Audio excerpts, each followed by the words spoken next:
These devices and this light has us all hooked. You have people who are so severely circadian disrupted that it has led to an exacerbation of chronic disease, everything from neurological conditions to cardiometabolic problems, autoimmune disease, cancer. It's the number one endemic issue that we're not really seeing the light of. And when it comes to children, I honestly think that we are sleepwalking into the most disastrous circumstances that we've ever created for a generation of human beings. It's like you have no idea what you're setting your children up for. I'm going to skin this cat a couple of ways. Number one thing I want to say is that it is a profound disconnect between the natural state of ease that human beings are here to embody. Okay, and it's a continuum. Right, so you have people who are so severely circadian disrupted that it has led to an exacerbation of chronic disease. And then at the other end of the spectrum, you have people who are high functioning, who are, doing everything they can to support themselves, their family, their responsibilities, their passion and purpose in life, but who aren't able to unlock the truest and fullest potential because of the disruption to the circadian systems in their life. So as you mentioned, I believe wholeheartedly it's the number one endemic issue that we're not really seeing the light of. Excuse the pun on that. And ultimately, I don't believe it has to be this way. I also believe that it's, the number one most simple to treat issue that we face in, modern healthcare today. It's one of those things. CRD is something that's huge and it's prevalent. And I had no idea of this until last year, when I heard, like at the beginning of the year last year, somebody sent me that Tetragrammaton podcast with Cruz and Huberman and Rick Rubin. It opened my eyes to just the possibility that most of the chronic diseases on this planet today are caused by prevalence and increase in blue light within our screens and bulbs. We never had this much blue in our firelight. We never had this much blue in our incandescents, and that's what's driving this circadian disruption. My eyes were open to that. And even though it explained so many things wrong with the health of the world today, I was still skeptical. Luckily, I had one friend that was like, here's the formula, dude. All you got to do is essentially go outside in the morning for at least 20 minutes or so without sunglasses. And then, wear these silly looking orange blue blocking glasses at night. I was still skeptical. I was like, okay, yeah, I'm gonna try this out, and I'm gonna disprove it. So I set out on my own little challenge to disprove this. I said I'm gonna try this for 30 days. I'm gonna prove my friend wrong. Even though he said he lost weight, his anxiety levels dissipated, he sleeps so much better, all this stuff. It seems absurd. What, wearing an orange pair of glasses each night did that? Yeah, right, dude. And so I put it to the test. I tried it, completely skeptical. And then within a week, I was waking up without an alarm clock, popping up out of bed. I always used to have to hit the snooze button a couple times, right?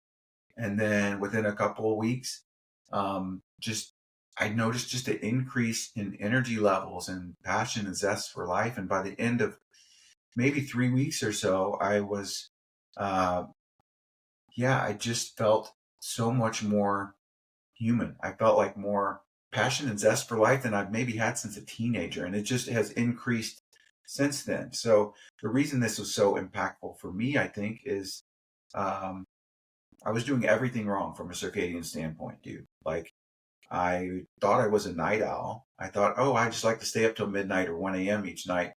And I thought it was cool. I have all these monitors on my desk here, and I would have them all on at full factory settings. Like, I was blasting myself with blue spike energy and suppressing my melatonin from every single angle completely.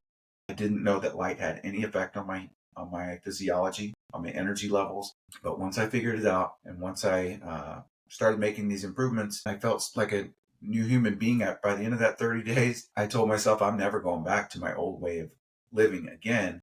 What I love about it is that on a high level, it is fundamentally simple. How you apply it can become complex, but that's because of your predispositions to the way you live your life, not necessarily the fundamentals themselves. Right. Yeah. It's almost like people hear about this circadian rhythm interventions, getting outside in the morning, blocking blue light at night, taking light breaks, don't wear your sunglasses. They think of that as if it's some new thing that we're adding to the top of the pyramid of their health. And it's just maybe going to move the needle like 1 or 2%. I don't want to do all that. No. You're missing the point here, folks.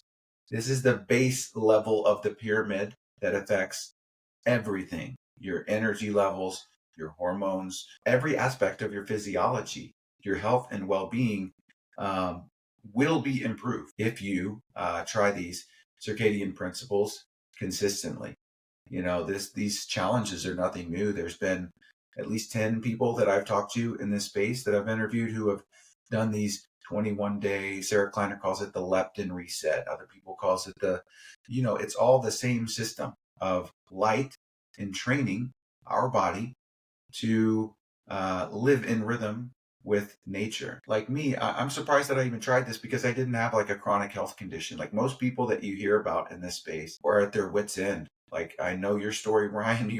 They were telling you had to move to Boston to get a $35,000 a month treatment to treat your autoimmune condition because that's the only thing they know how to do in this kind of broken centralized system. They didn't tell you anything about your mitochondrial health. They didn't tell you anything about your circadian rhythm. But luckily, your intuition guided you because you said, I'm not going to do that. This doesn't feel right. And you were guided to mitochondria. And I love your story. And like Daniel, you were at your wit's end. You were depressed, suicidal. Like most people wait until they get a check mark of a chronic health condition, which the centralized system has failed them on. They can't, the depression meds aren't working, et cetera, et cetera. They wait until they get something and it can't be solved by anybody else. And then they start looking for the answers. What we want to encourage everyone to do, this applies to every human being on the planet. Even if you're like me, where you just had kind of low energy levels. If you would ask me 2 years ago, how do you feel, Jeff? I'm fine. Like, I just thought it was the new normal to wake up just groggy, not wanting to get out of bed, couldn't fall asleep. I was tired but wired in the evening. I just thought once you get over the age of 40 or even 30, I've been feeling this way for a long time. That's just the new normal.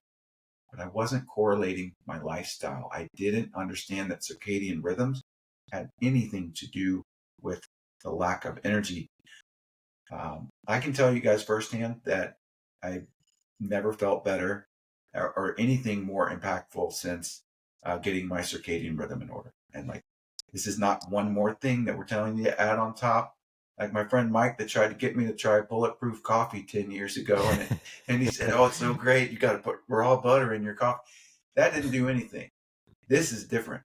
Circadian rhythm interventions will improve your life dramatically. You're not going to cure your chronic health condition in 3 weeks. We're not making any promises, but you will slowly and gradually turn up your energy levels 2 or 3% every day. It's hardly even noticeable day by day, but at some point you'll look back and you'll think, oh my gosh, what an amazing shift that just happened.